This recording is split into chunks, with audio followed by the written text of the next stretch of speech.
تمام طرح کی تعریف اللہ رب العالمین کے لیے لائق اور زیبا ہے، جس کے فضل و کرم سے ہم اور آپ کے لیے اس دنیا میں نیکیوں کے لیے ایک سے ایک راستے کھلے ہوئے ہیں۔ انسان اگر چاہے اپنی اس زندگی کے اندر تو اپنے نام اعمال میں جس کو اللہ رب العالمین نے نیکی کرنے کے لیے ہمیں دے کر کے بھیجا ہے، بہت ساری نیکیاں جمع کر لے، اتنی نیکی جمع کر لے کہ وہ اس دنیا میں آنے کے مقصد کو پورا کر لے۔ لیکن اکثر لوگوں کے ساتھ معاملہ یہ ہوتا ہے کہ اللہ رب العالمین نے یہ موقع تو سب کو دیا ہے، نیکی جتنی چاہو کر سکتے ہو، کوئی رکاوٹ نہیں، نہ کسی امیر کی رکاوٹ ہے، نہ کسی غریب کو اس میں کوئی رکاوٹ ہے۔ جو انسان جتنی نیکی کرنا چاہے وہ کر کے جا سکتا ہے۔ کوئی بھی انسان قیامت کے دن اللہ سے یہ شکوہ نہیں کر سکتا کہ میں غریب تھا اس لیے میں امیر کے مقابلے میں کم نیکی کر کے لایا ہوں، میں ذرا جسمانی طور پہ ہلکا سا کمزور تھا فلاں آدمی سے، اس لیے میں اس طاقتور آدمی سے کم نیکی کر کے آیا ہوں۔ ہم لوگ خاندان کے اعتبار سے، فیملی کے اعتبار سے سوسائٹی میں کم تھے، اس لیے ہم بڑی فیملی والوں سے کم نیکی کر کے آئے ہیں، اس کی کوئی گنجائش نہیں باقی اللہ نے چھوڑی ہے۔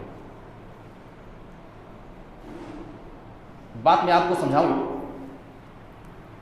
کہ ہمیں اللہ رب العالمین دنیا میں جب بھیجتا ہے تو ہمارا معاملہ کیا ہوتا ہے، اس کو سمجھانے کے لیے میں آپ کے سامنے ایک حکایت کا ذکر کر رہا ہوں۔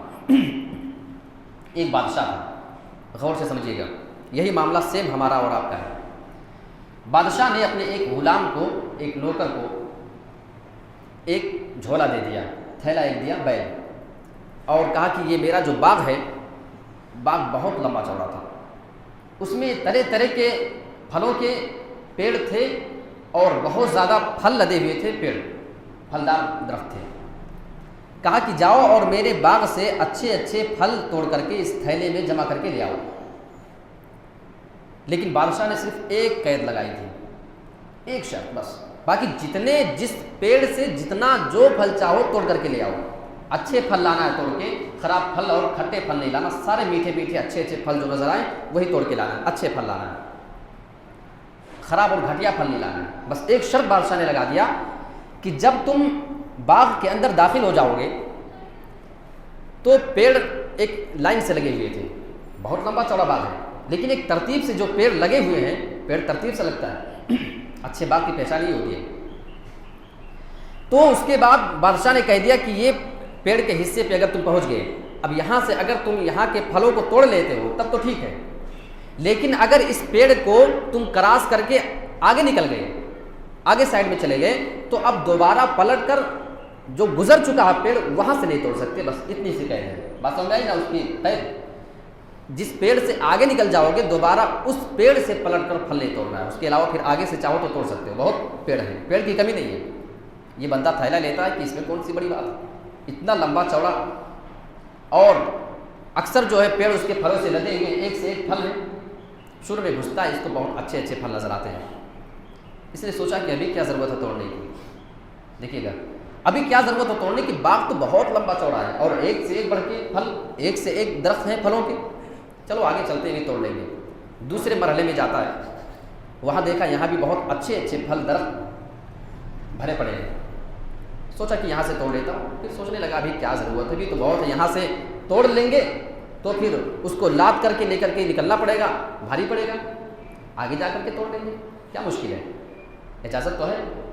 اور آگے جاتا ہے، پھر اس کو نظر آتے ہیں کہ ابھی اور آگے شاید اور اچھے پھل ہوں گے، یہ سوچتا ہے ابھی یہاں سے نہیں توڑیں گے، اور اس طریقے سے کرتے کرتے مزید آگے نکل جاتا ہے، سوچا کہ اب یہاں سے توڑ لیتا ہوں، لیکن پھر خیال آتا ہے کہ نہیں ابھی توڑ لیں گے، پھر اس کو لاد کر کے پھر جانا پڑے گا دور تک، ایسا کرتا ہوں کہ لاسٹ میں جو درخت نظر آئیں گے وہاں سے جا کر کے توڑ کر کے وہیں سے نکل جاؤں گا، یہ اس نے ہوشیاری لگایا۔ لیکن جب یہ آدمی سارے درختوں کو چھوڑ کر کے جب لاسٹ والے میں جاتا ہے جو آخری لائن تھی پیڑوں کی، وہاں پہ جاتا ہے اور اس نے اپنی نظر کو جب اٹھایا اوپر تو دیکھ کر کے حیران رہ گیا اور اس کے پیروں کے نیچے سے گویا کہ زمین کھسک گئی. کیوں جانتے ہیں؟ اس آدمی نے جب نظر اٹھایا لاسٹ والے جتنے لائن میں پیڑ لگے ہوئے تھے، دیکھ رہا ہے کہ یہاں تو کسی بھی پیڑ پہ کوئی پھل نہیں. اور بادشاہ نے نگرانی کے لیے اپنے سپاہیوں کو بھیجا تھا کہ دیکھو کیا کر رہا ہے. سوچا کہ یہ کیا ہوا، پریشان ہو، پھنس گیا میں. سوچا کہ لاؤ جلدی سے پلٹ کر پیچھے والے درخت سے توڑ لو. جیسے وہ پلٹ کر کے پیچھے والے سے توڑنا چاہ رہا تھا، فوراً بادشاہ کے سپاہیوں نے آ کر کے اس کو منع کر دیا کہ نہیں، پلٹ کر کے نہیں توڑنا ہے. بادشاہ نے شرط لگائی تھی. یہ آدمی اتنے لمبے چوڑے باغ میں گھسا، اتنے اچھے اچھے پھل اس میں تھے، سینکڑوں کی تعداد میں درخت تھے، پھل ایک سے ایک تھے، لیکن نتیجہ کیا نکلا؟ بادشاہ کے پاس خالی تھیلا لے کر کے پہنچ گیا. بادشاہ نے اٹھا کر کے اس کو سزا کے لیے ڈال دیا. اتنے لمبے باغ کے اندر بھیگا، ایک پھل نہیں توڑ کے لا سکے. جانتے ہیں کہ امید، اسے غلط چیز کی امید تھی، ابھی نہیں ابھی بعد میں، ابھی یہاں نہیں ابھی وہاں. اس امید میں وہ آدمی ایک پھل نہیں توڑ سکا. اب میں آپ کو بتاؤں، یہ جو بادشاہ ہے، جو حکایت بیان کی گئی ہے، یہ اللہ رب العالمین ہے. جو غلام ہے، جو نوکر ہیں، وہ ہم اور آپ ہیں. سمجھ رہے ہیں؟ بادشاہ نے ہمیں دنیا میں بھیجا، اللہ نے. جو درختوں کے درمیان اس کو بھیجا تھا باغات میں، وہ درخت، وہ اللہ رب العالمین نے جو پھل اس میں بادشاہ نے کہا تھا، وہ ہمارے نیکیاں ہیں. ہمیں اللہ رب العالمین نے دنیا میں بھیجا ہے نیکی کا تھیلا دے کر کے. اب اس تھیلے میں جتنی نیکیاں جمع کرنا چاہو کر لو، لیکن ایک شرط ہے، ایک بار جو سمے گزر جائے گا، جو ٹائم ایک بار گزر گیا، دوبارہ وہاں سے پلٹ کر کے نیکی نہیں کر سکتے. ہم تو اسی امید میں زندگی گزار رہے ہیں نا کہ ابھی نہیں ابھی بعد میں کر لیں گے، بعد میں کر لیں گے. لیکن جب کرنا چاہتے ہیں تو پتہ یہ چلتا ہے کہ اب ہمارے پاس وقت ختم ہو گیا ہے، ہماری زندگی کا حساب اب برابر ہو چکا ہے، ختم ہو چکا ہے. پلٹ کر کے آپ نیکی نہیں کر سکتے. اللہ کی قسم، ابھی آپ کی گھڑی میں 12:30 ہو رہا ہے، 12:30. آپ جو نیکی ابھی کر سکتے ہیں، 5 منٹ گزرنے کے بعد آپ اس ٹائم پہ وہ نیکی نہیں کر سکتے. ہاں، آنے والے ٹائم میں آپ کر سکتے ہیں، لیکن پلٹ کر آپ نہیں کر سکتے. تو یہ ہماری اور آپ کی مثال ہے اس دنیا کے اندر. تو سب سے اہم عبادت جو اللہ رب العالمین نے ہمیں دے کر کے بھیجا اس دنیا میں، وہ نماز ہے. اور یہ نماز ایک ایسی عبادت ہے جس کو اللہ رب العالمین نے ہر بندے پر، ہر بالغ آدمی پر فرض کر کے رکھا ہے. ہمارے اور آپ کے یہاں تو فرض نمازوں کی حالت یہ ہے کہ بیچارے جمعہ میں تو پورے کے پورے بھرے نظر آئیں گے، لیکن جب 5 وقت کی دیگر نمازوں کی بات آئے گی تو بالکل مسجد ہماری ویران ہو جاتی ہے. یہ نماز ایسی عبادت ہے کہ یہ انسان کو سفر میں پڑھنا ہے. آپ تعجب کریں گے کہ اللہ رب العالمین نے نماز کو اتنا اہم بنایا ہے کہ اگر کوئی انسان کسی دشمن سے جنگ کر رہا ہے، آپ کی پوری ٹیم اگر لڑائی کر رہی ہے، وہاں آدھے لوگ نماز پڑھیں، آدھے لوگ دشمن کا مقابلہ کریں اگر نماز کا وقت آ جائے. ہم کیا کبھی جنگ کے موقع پہ نماز پڑھیں گے؟ ہم تو گھر بیٹھے نماز، دکان پہ بیٹھے نماز اپنی آرام سے چھوڑتے رہتے ہیں. یہ ہم مسلمانوں کی نماز ہے. لیکن صحابہ کی نماز کو ہم دیکھیں گے، وہ بھی فرض نہیں، فرض نماز کے چھوڑنے کا تو صحابہ کے اندر تصور تک نہیں تھا. آئیے ہم نفلی نمازوں کا ذکر آپ کے سامنے ان کا کرتے ہیں. ایک جنگ کے موقع پر اللہ کے نبی صلی اللہ علیہ وسلم نے، رات ہو گئی، اپنے ساتھیوں سے کہا کہ کوئی ہے جو پہرا دے گا رات بھر؟ سارے لوگوں کو جاگنے کی کیا ضرورت ہے؟ 2 آدمی کھڑے ہو گئے تھے. ایک انصار تھے، ایک انصاری صحابی تھے، ایک مہاجر صحابی تھے. ایک مکہ کے رہنے والے، ایک مدینہ کے رہنے والے تھے. دونوں تیار ہو گئے، اللہ کے نبی سارے لوگوں کو کیا جاگنے کی ضرورت ہے، ہم لوگ جو ہے حفاظت کریں گے، ہم نگرانی کر رہے ہیں، آپ لوگ آرام سے سو جائیے. سارے لوگ سو گئے. اب 2 لوگ بچے. تو دونوں نے آپس میں مشورہ کیا کہ یار دونوں کو جاگنے کی کیا ضرورت ہے، ایک آدمی سو جائے آدھی رات کے لیے، اور اس کے بعد جب وہ سونا اس کو دوسرے کو سونا ہو، پہلے کو جگا دے گا. یہ ڈیسائیڈ ہوتا ہے. انصاری صحابی نے کہا کہ میں جاگتا ہوں پہلے، تم سو جاؤ، بعد میں تم کو جگا دوں گا. وہ آدمی سو گیا. اب ذرا غور کیجئے گا اس صحابی کے جذبے کو، فرض نماز کے نہیں، نفلی نماز کے لیے. اب یہ صحابی جب اکیلے بچے، وہ دوسرے ساتھی بھی ان کے سو گئے، سوچنے لگے کہ اب کیا کروں اکیلے، اب کرے تو کیا کرے، کون سا کام کیا جائے. ان کے ذہن میں فوراً خیال آتا ہے کہ لاؤ اللہ رب العالمین کے سامنے نماز پڑھنے کے لیے کھڑا ہو جاتا ہوں. یہ صحابہ کی سوچ تھی. آج اگر ہمارے پاس 10 منٹ کا وقت مل جائے تو ہم کیا کریں گے ٹائم پاس کرنے کے لیے؟ سب سے پہلے ہمارے پاس موبائل ہے، لاؤ موبائل پہ ذرا واٹس ایپ چلا لیں گے، فیس بک چلا لیں گے. آج ہمارے موبائل کے یہ فتنے ہمارے قبرستان میں بھی محفوظ نہیں ہیں. انسان مٹی دینے کے لیے گیا ہے، اس کے ساتھی کو قبر میں اتارا جا رہا ہے، ابھی 2 منٹ ٹائم ہے مٹی کے لیے، 5 منٹ ٹائم ہے، تو سائڈ میں کھڑے ہو کر کے لاؤ ذرا فیس بک دیکھ لیتے ہیں۔ یہ آج ہم مسلمانوں کی سوچ ہے۔ اس صحابی رسول نے، اس انصاری نے سوچا کہ لاؤ 2 رکعت اللہ کے سامنے نماز پڑھ لیتا ہوں، کھڑے ہو گئے، سورہ فاتحہ پڑھی اور غالباً سورہ کہف کی تلاوت شروع کر دی، نماز پڑھ رہے ہیں کھڑے ہو کر کے۔ اب ایک دشمن ان کو بار بار دیکھ رہا ہے کہ ایک آدمی سے بچا ہے، جنگ کا موقع تھا نا، رات کا ٹائم تھا، وہ آدمی انتظار کر رہا ہے کہ یہ آدمی بھی سو جائے، سارے لوگ تو سو چکے ہیں، جب یہ آدمی سو جائے گا آرام سے جا کر کے مسلمانوں پہ حملہ کر دیں گے، مار دیں گے مسلمانوں کو۔ لیکن وہ آدمی انتظار کر رہا ہے کہ اچھا نماز پڑھ رہا ہے، کتنی دیر نماز پڑھے گا، ابھی پڑھے گا سو جائے گا، وہ آدمی انتظار کر رہا ہے اور ان کی نماز ختم ہونے کا نام نہیں لے رہی ہے۔ وہ آدمی جب انتظار کرتے کرتے تھک گیا تو اس نے سوچا کام ایسے نہیں چلے گا، ایک ہی آدمی جاگ رہا ہے، لاؤ تیر سے نشانہ بناتا ہوں، اس آدمی کو مار دیتا ہوں، باقی اس کے بعد لوگوں کے اوپر حملہ کر دیں گے۔ اس دشمن نے تیر نکالا، کمان میں لگا کر کے اس صحابی کو تیر مارا اور تیر آ کر اس صحابی کے پیٹ میں لگتی ہے، درد کافی ہوا، بالکل بوکھلائے ہوئے ہیں لیکن نماز کی حالت میں۔ کون سی نماز ہے یہ؟ فرض نماز نہیں تھی میرے بھائی، نفلی نماز پڑھ رہے ہیں، بس سوچ رہے ہیں اللہ تیر لگ چکا ہے، نماز چھوڑوں کی نماز مکمل کروں، سوچے نہیں نماز پوری کر لیتا ہوں، اور پڑھ رہے ہیں، ابھی قیرت بھی کم نہیں کر رہے ہیں کہ لاؤ جلدی سے قیرت ختم کر دوں، قیرت کیے جا رہے ہیں۔ یہ ایمان تھا صحابی کا، اسی بنا پہ اللہ رب العالمین نے قرآن مجید میں صحابہ کے بارے میں اعلان کیا ہے، رضی اللہ عنہم ورضوا عنہ، اللہ تو ان صحابہ سے راضی ہو گیا ہے اور یہ بھی اللہ سے راضی ہو گئے۔ آج ہم مسلمان نماز کی پابندی کریں گے؟ آج اذان کی آواز کان میں مسلمان کی جائے گی لیکن دکان کا ٹائم ہے، بھی کیا ہے؟ دکان کا ٹائم ہے۔ ہم جنگ کے موقع پہ کیا نماز پڑھیں گے؟ ہم کسی مصیبت کی گھڑی میں کیا نماز پڑھیں گے؟ ہم تو صوفے پہ آرام سے بیٹھے ہیں دکان پہ، اذان کی صدا ہمارے کان میں آ رہی ہے لیکن ہم جائیں گے نہیں، کیونکہ ہمیں اہم ہماری دکان ہے، نماز نہیں ہے۔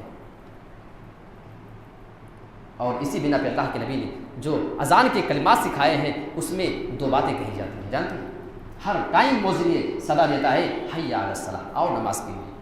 اے ظالم انسان، اگر تجھے یقین نہ ہو کہ کون سی نماز، اس کے بعد میں تشریح کی جاتی ہے حی علی الفلاح، سوچ رہا ہے کہ نماز کے لیے جاؤں کہ نہ جاؤں، نماز ہم کو کیا دے گی؟ حی علی الفلاح، اس کا مطلب ہوتا ہے کہ کامیابی کی طرف، کامیابی تلاش کر رہا ہے کرسی پہ بیٹھ کے دکان پہ، کامیابی چاہتا ہے، اللہ کے دربار میں تیری کامیابی کی ضمانت تیری نماز ہے۔ میرے پیارے ساتھیو، اللہ کے نبی کے انتقال کا وقت تھا، اللہ کے نبی بالکل مرض الموت میں مبتلا ہیں، آپ کی زبان سے الفاظ ادا نہیں ہو رہے ہیں۔ ان کی ایک بیوی ان کے پاس بیٹھی ہوئی ہے، کان لگا کے سنتی ہیں، اللہ کے نبی کی زبان سے الفاظ نکل رہے ہیں، الصلاۃ الصلاۃ، تم نماز کی حفاظت کر رہے ہیں۔ آج ہم مسلمان اچھی حفاظت کر رہے ہیں نماز کی۔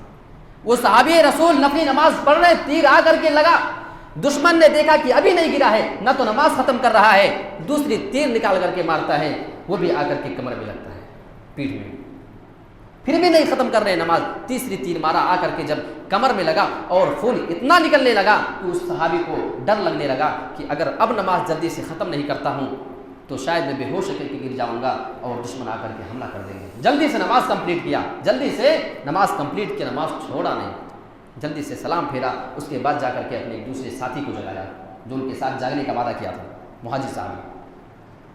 اب دشمن نے دیکھا کہ 2 ہو گئے، اب یہ ڈرنے لگا کہ ابھی تو 2 ہوئے ہیں، اب دھیرے دھیرے اگر نہیں بھاگا تو یہ جا کر کے کسی اور کو جگائیں گے، پھر پوری کی پوری ٹیم جاگ جائے گی، دشمن وہاں سے بھاگ جاتا ہے۔ میں آپ کو بتانا یہ چاہ رہا تھا کہ یہ صحابہ کی نماز تھی، آج ہم مسلمانوں کی بھی نماز ہے، وہ ایک کہاوت ہے نا، وہ جھوٹ نہیں ہے، آج ہم مسلمانوں کی نماز ویسی ہے۔ ایک امام صاحب ایک بار عصر کی نماز پڑھا رہے تھے، امام صاحب نے غلطی سے 3 رکعت پہ نماز سلام پھیر دیا، سارے لوگ آپس میں بات کرنے لگے، کسی نے کہا 3 رکعت ہوئی، کسی نے کہا کہ 4 ہوئی ہے۔ ایک آدمی بڑے اعتماد کے ساتھ ہاتھ اٹھاتا ہے کہ نہیں صاحب، آج امام صاحب نے صرف اور صرف 3 رکعت پڑھائی ہے۔ لوگوں نے کہا ٹھیک ہے، کچھ لوگوں کو بھی شک ہے کہ 3 ہوئی کہ 4، لیکن آپ کو اتنا بھروسہ کیسے ہے کہ 3 ہی رکعت ہوئی ہے؟ اس نے کہا کہ صاحب جانتے ہیں میری 4 دکانیں ہیں۔ لوگوں نے کہا کہ تمہاری دکان سے نماز کا کیا تعلق ہے؟ اس نے کہا کہ میں عصر کی نماز میں اپنی 4 دکانوں کا حساب کر لیا کرتا ہوں۔ آج میں 3 رکعت میں 3 دکان کا حساب کیا، ہر رکعت میں ایک ایک دکان کا حساب کرتا ہوں۔ یہ آج کے مسلمان جو نماز پڑھ رہے ہیں یہ ہو رہا ہے، ہر رکعت میں ایک دکان کا حساب کرتا ہوں، ابھی 3 دکان کا حساب کیا ہوں اور چوتھی دکان کا حساب کرنا چوتھی رکعت میں باقی تھا کہ امام صاحب نے سلام پھیر دیا۔ یہ اس بات کی دلیل ہے کہ امام صاحب نے آج 3 رکعت نماز پڑھائی ہے۔ یہ آج ہماری اور آپ کی نماز ہے، ایک طرف وہ صحابہ کی نماز ہوا کرتی تھی۔ ہم کیا چہرہ لے کر کے اللہ کے پاس جائیں گے؟ ہماری نمازیں بھی ایسی کہ جس کے بارے میں اللہ رب العالمین قرآن میں اعلان کرتا ہے کہ نماز میں سستی اور کاہلی کرنے والوں کے لیے ہلاکت ہے، تباہی ہے، بربادی ہے۔ اور آج کہنے دیجیے ہمارے گھر میں چھوٹے بچوں کو نماز پڑھنے کا تو کوئی تصور نہیں ہے۔ گھر میں چھوٹا بچہ ہے، ابھی تو چھوٹا ہے، جانتے ہیں اللہ کی قسم کھا کر کے کہتا ہوں، ممبر پر کھڑے ہو کر کے کہہ رہا ہوں کہ آپ سے کہیں زیادہ بچوں سے محبت کرنے والی ہستی ہمارے نبی کی ہوا کرتی تھی، لیکن ہمارے نبی کے زبان سے نکلے ہوئے الفاظ ہیں مرو اولادکم بالصلاۃ وہم ابناء 7 سنین، تمہارے بچے جب 7 سال کی عمر کو ہو جائیں نماز پڑھنے کا حکم کیا کرو۔ ابھی 7 سال کا چھوٹا بچہ ہے، نماز پڑھنے کا حکم کرو، لیکن یہی بچہ 7 سال سے کراس کر کے اگر 10 سال کی عمر میں داخل ہو جائے، اللہ کے نبی نے فرمایا وَضْرِبُوهُمْ عَلَيْهَا وَهُمْ أَبْنَاءُ 10 سنین۔ مسند احمد ابو داؤد کی روایت ہے، اللہ کے نبی فرماتے ہیں 10 سال کا بچہ اگر نماز پڑھنے نہیں جاتا ہے تو مار کر کے اس کے ساتھ سختی سے پیش آ کر کے اس کو مسجد میں لایا کرو۔ آج ہم کیا بچوں کو نماز کے لیے لائیں گے؟ گھر میں دادا موجود ہے، دادا نمازی نہیں ہے، باپ موجود ہے، باپ نمازی نہیں ہے، لیکن امید میں ہے کہ میرا بیٹا نمازی ہو جائے گا۔ یہ غلط امید ہے۔ اللہ کی قسم اللہ کے نبی ہم سے زیادہ بچوں سے محبت کیا کرتے تھے؟ بتاؤ میں محبت کا عالم نبی کے؟ حضرت انس بن مالک رضی اللہ تعالیٰ عنہ چھوٹے سے بچے تھے، نبی کی خدمت کیا پورے 10 سال تک۔ کتنے سال؟ 10 سال۔ 10 سال کوئی آدمی کسی کے یہاں نوکری کرے، غلامی کرے، کسی کی خدمت کیا کرے تو 10 سال میں نہ جانے کتنی بار وہ اس غلام کو مارے گا، ڈانٹے گا، ڈپٹے گا، جانتے ہیں؟ لیکن وہ بیان کرتے ہیں کہ پورے 10 سال میں نے نبی کی خدمت کی۔ 10 سال کی اس لمبی عمر کے اندر اللہ کے نبی نے مجھے کبھی ڈانٹا نہیں، کبھی مارا نہیں۔ وہ یہاں تک بیان کرتے ہیں کہ کبھی کبھی کوئی کام کرنے کے لیے اللہ کے نبی کہتے تو میں شرارت کر جاتا تھا کہ اللہ کے نبی آئیں گے تو مجھے ڈانٹیں گے ضرور ابھی، اور اللہ کے نبی آتے انس کیا ہوا، یہ کام کرنے کے لیے بولا تھا کیے نہیں، تو یہ انتظار میں رہتے تھے کہ اللہ کے نبی آئیں گے بھی ڈانٹیں گے تو اچھا لگے گا آپ کو۔ اللہ کے نبی آتے تھے اور مسکرا کر کے پوچھتے انس نہیں کیا، کوئی بات نہیں کر لینا۔ یہ ہمارے نبی کی محبت کا حال تھا۔ 10 سال تک حضرت انس صحابی رسول بیان کر رہے ہیں کہ کبھی پوری اتنی لمبی مدت میں مجھے کبھی نہیں ڈانٹا اللہ کے نبی نے۔ بچوں کے متعلق نبی کا یہ پیار تھا۔ لیکن آج ہمارا وہ نبی انہی بچوں کے متعلق یہ حکم دے رہا ہے وَضْرِبُوهُمْ عَلَيْهَا وَهُمْ أَبْنَاءُ 10 سنین۔ اگر تمہارے گھر میں کوئی 10 سال کا بچہ موجود ہے، 10 سال کا بچہ اگر تمہارا نماز نہیں پڑھتا ہے تو اس کو نماز نہ پڑھنے کی صورت میں مار کر کے نماز کے لیے لے کر کے جاؤ۔ کیا آج نبی کی محبت بچوں سے کم ہو گئی ہے؟ ہمارے نبی بچوں کو مارنے کا حکم کیوں دے رہے ہیں؟ غور کرنے کی بات ہے۔ نبی بچوں کو مارنے کا ایسے حکم نہیں دے سکتے۔ آئیے سورہ تحریم اٹھاتے ہیں، اللہ رب العالمین قرآن مجید میں یہ اعلان کرتا ہے یا ایھا الذین آمنوا، اے ایمان والو، قوا انفسکم واہلیکم نارا، تم اپنے آپ کو اور اپنے سارے گھر والوں کو جہنم کے آگ سے بچاؤ۔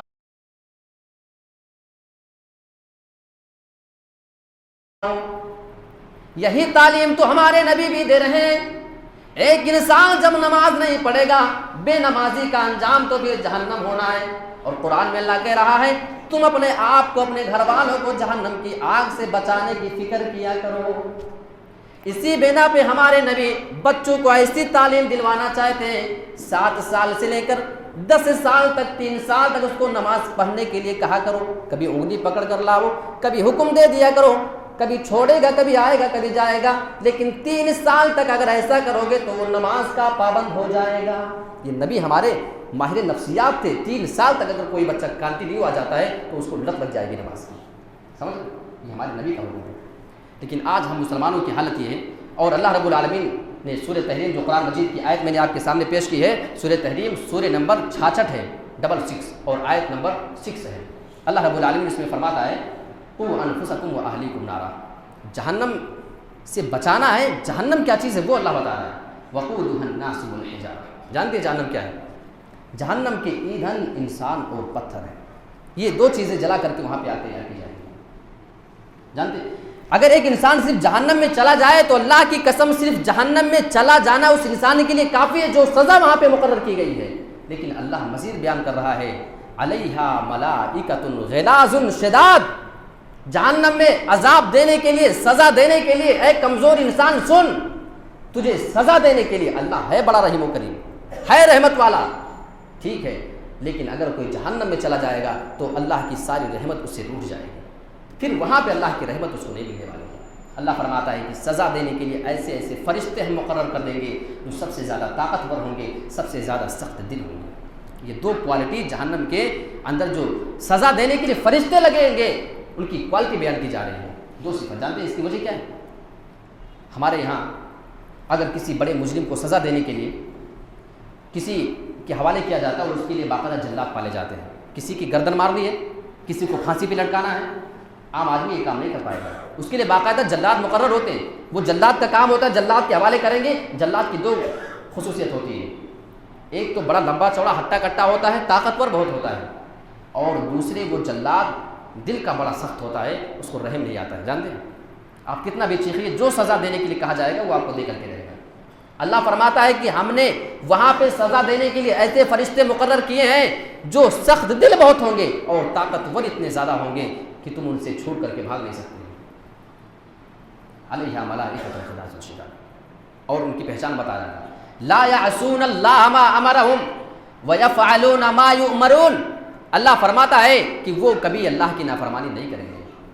آج کل کے پولیس ہوتے ہیں نا، داروغے، آپ کو پکڑ کر لوگوں کے سامنے دکھانے کے لیے تو جیل میں لے جا کر کے ڈال دیں گے، آپ ان کو پیسہ دے دیجیے، آپ کو ایک ڈنڈا نہیں پڑے گا، ہوتا کہ نہیں ہوتا ہے؟ اللہ فرما رہا ہے کہ اگر وہاں پہ کسی فرشتے کے حوالے تم کر دیے جاؤ گے تو یہ ممکن ہی نہیں ہے کہ وہ اللہ کی نافرمانی کر جائے، جو کام کرنے کے لیے کہا جائے اس کو چھوڑ دیجیے۔ اللہ قرآن میں پہلے ہی بتا کے ہم کو اعلان کرتا ہے، وَيَفْعَلُونَ مَا يُؤْمَرُونَ، جس کام کے لیے ان کو کہہ دیا جائے گا فوراً وہ کام کر گزریں گے۔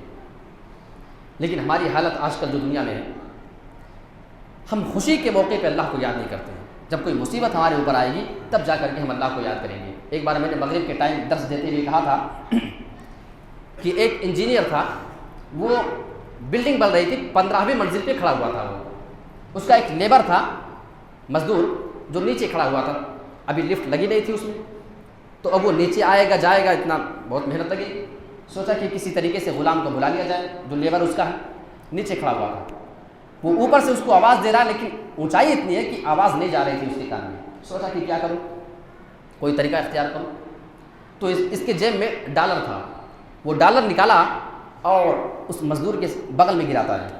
مزدور نے دیکھا اس کو، جلدی سے اٹھا کر کے، اب وہ روپیہ پیسہ گرے گا، کوئی دیکھنے جائے گا کہ کہاں سے آ رہا ہے، چپ چاپ اٹھا کر کے جیب میں ڈال دیا، کوئی دیکھ تو نہیں رہا ہے، پریشان ہو گیا۔ ڈالر اس لیے، روپیہ پیسہ اس لیے گرایا تھا تاکہ وہ دیکھے گا اوپر کہ کہاں سے گرا ہے اور میں اس کو بلا لوں گا اوپر۔ سوچا کہ اچھا کوئی بات نہیں، ایک میں ہو گیا، دوسرا نکال کے ڈال دیتا ہوں۔ دوسری بار گرایا، پھر دیکھا کہ کہاں سے آ گیا، پہلے تو جھانک لیا، کوئی دیکھ نہ رہا، چپ چاپ اٹھایا اور جیب میں ڈال لیا، کوئی دیکھ نہ لے۔ تیسری بار بھی یہی کیا، تیسری بار گرا، چپ چاپ اٹھا کر جیب میں ڈال لیا، کوئی دیکھ نہ لے، بس اتنی سی فکر تھی اسے۔ اس آدمی نے سوچا کہ کام ایسے نہیں چلے گا، ڈالر گرانے سے کام نہیں چلے گا، پیسہ پھینکنے سے کام نہیں چلے گا۔ اب وہ کام ہو رہا تھا، وہاں پہ مٹی کے ڈھیلے وغیرہ بہت زیادہ پڑے تھے، اتنا بڑا ڈھیلا لیتا ہے اور اس کے بغل میں جیسے ہی گرا فوراً اوپر دے رہا ہے، کیا کہاں سے آ گیا ہے؟ اس نے کہا اب دیکھیں میری طرف، اس کو اشارے سے بلا لیا، اور جب اس کے پاس گیا ڈاٹا بھی کہ ابھی تک پیسہ گرا رہا تھا، چپ چاپ جیب میں ڈال رہے تھے، اور جیسے ہی تمہارے پاس ڈھیلا گرا تو اوپر دیکھ رہے۔ اس سے پتہ یہ چلتا ہے، میں بتانا یہ چاہ رہا ہوں کہ جب کسی بندے کو کوئی نعمت ملتی ہے، کوئی فائدے والی چیز ملتی ہے، تب تک وہ اوپر نہیں دیکھتا ہے۔ اللہ کی نعمتیں ہمارے اوپر گر رہی ہیں برابر، ہم اس سے فائدہ اٹھا رہے ہیں، بھول سے بھی ہم اللہ کی طرف دیکھنے کو تیار نہیں۔ جیسے کوئی مصیبت آتی ہے، ہمارے ہاتھ فوراً اللہ کے سامنے اٹھ جاتے ہیں۔ سمجھ رہے ہیں؟ اللہ رب العالمین تو اتنا رحم کرنے والا ہے کہ اگر کوئی بندہ اللہ کو صرف پریشانی کے وقت پکارا کرے تو اللہ تعالیٰ یہ اعتراض بھی نہیں کرتا۔ اچھا دیکھیے، ایک بات بتاؤں آپ کو، اگر کوئی انسان زندگی بھر شرک کرے، کسی غیر اللہ کے سامنے جا کر کے ماتھا ٹیکے، اس سے مرادیں مانگے، ساری چیز کرتا رہے، زندگی بھر شرک کرے، اگر اللہ رب العالمین کے پاس وہ توبہ کر کے واپس آ جائے تو اللہ اس سے یہ نہیں پوچھتا ہے کہ اب آئے میرے پاس، بلکہ اللہ یہ پوچھتا ہے کہ میرے بندے بتا تجھے اب کیا چاہیے۔ یہ اللہ رب العالمین کی رحمت ہے اپنے بندوں کے اوپر، جو اللہ تعالیٰ اپنے بندوں پہ کرنا چاہ رہا ہے۔ تو سب سے بڑی عبادت جس کو ہمیں دھیان میں رکھ کر کے اپنی زندگی گزارنی ہے، وہ یہی نماز ہے۔ اور نماز کے بارے میں قرآن مجید میں کئی جگہوں پہ یہ اعلان کیا گیا ہے کہ اگر کوئی بے نمازی انسان یہاں سے دنیا سے زندگی گزار کر کے جائے گا اس کا انجام کیا ہے۔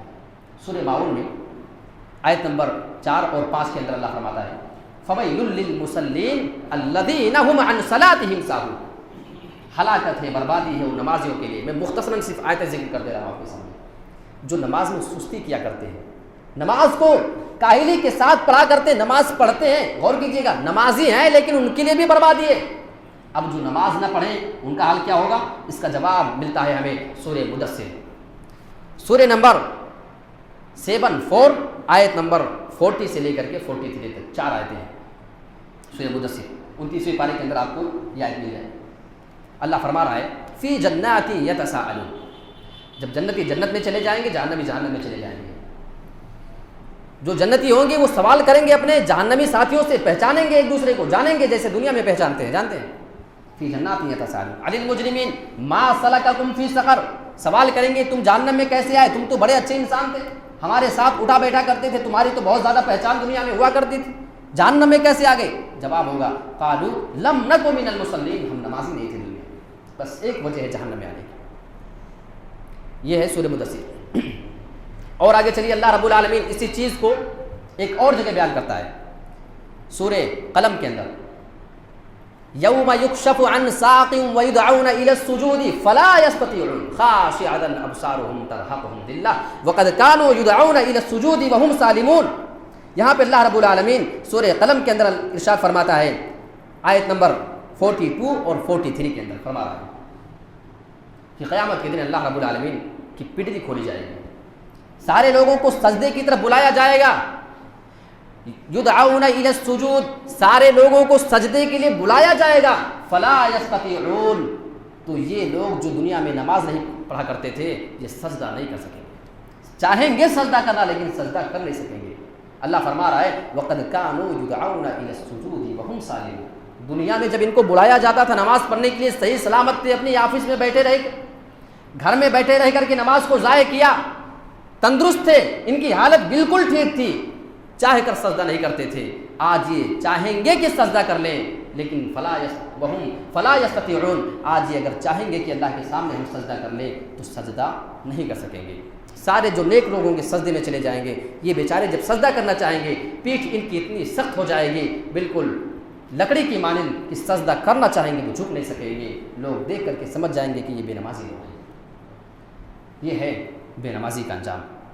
اگر کوئی انسان نماز کو جان بوجھ کر کے ضائع کرتا ہے، یہاں تک کہ نماز کے بارے میں آپ کو حکم یہ ملے گا، آپ حدیث کی اگر کتابیں پڑھیں آپ حیران ہو جائیں گے، صحیح سلامت ہے تو آپ جیسی نماز پڑھنی پڑھ لیجئے، نہیں طاقت ہے آپ کرسی پہ بیٹھ کر کے نماز پڑھیے، آپ جس طریقے سے بیٹھ کر کے نماز پڑھنا چاہیں پڑھ لیجئے، اتنی بھی طاقت نہیں، کوئی بات نہیں، تم لیٹ کر کے نماز پڑھ لو، آنکھوں کے اشارے سے نماز پڑھ لو، جس عبادت کے بارے میں اتنی گنجائش دی جائے، روزے کے بارے میں بھی ہے کہ روزہ رکھنا ہے، لیکن اگر روزہ رکھنے کی طاقت نہیں ہے تو ایک مسکین ایک فقیر کو اس کے بدلے کھانا کھلا دو، ہے نا حکم یہ؟ لیکن نماز کے بارے میں ایسا نہیں ہے، نماز تم کو ہی پڑھنی ہے، تم کو اپنی عبادت یہاں سے خود کر کے جانا ہے، نہیں طاقت ہے آنکھ کے اشارے سے لیٹ کر کے نماز پڑھو۔ جب اتنی گنجائش ہمارے سامنے نماز کے بارے میں دے دی گئی ہے، بتائیے کہ ہم اللہ کے پاس کون سا عذر لے کر کے جائیں گے اللہ ہم نے نماز کیوں نہیں پڑھا ہے کوئی جواب اس کا؟